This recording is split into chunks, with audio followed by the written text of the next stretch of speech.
முகத்தை பார்த்தாலே தெரியுது அங்க என்னமோ நடந்திருக்கு. மறைக்காம சொல்ல ஆதி, என்ன பிரச்சனை? மகள், அம்மா கல்யாண மண்டபம் புக் பண்ணிட்டாங்க. அவங்க அதை சொன்னதுல இருந்து மனசுக்கு என்னமோ மாதிரி இருக்கு.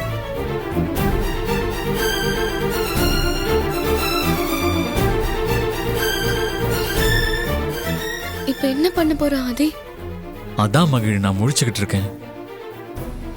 எப்படியாவது அம்மா கிட்ட பேசியே ஆகணும்.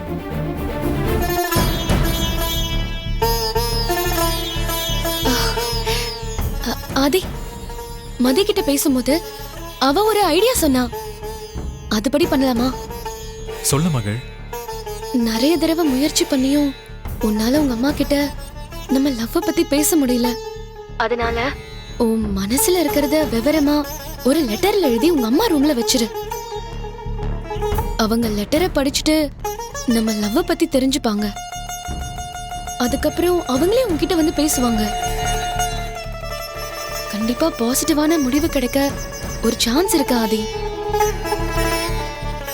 ஆமா ஆதி, இதுதான் ஒரு நல்ல வழின்னு எனக்கு தோணுது.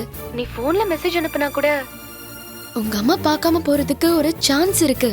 ஆனா லெட்டர் எழுதிட்டா கண்டிப்பா அவங்க படிச்சுதான் ஆகணும். அவங்க உன்கிட்ட பேசிதான் ஆகணும். இதுலதான் ஒரு தெளிவான முடிவு கிடைக்கும் ஆதி. இதுக்கப்புறமும் காத்திருந்தா சரியா வராது. உடனே இதை செய்ய ஆதி.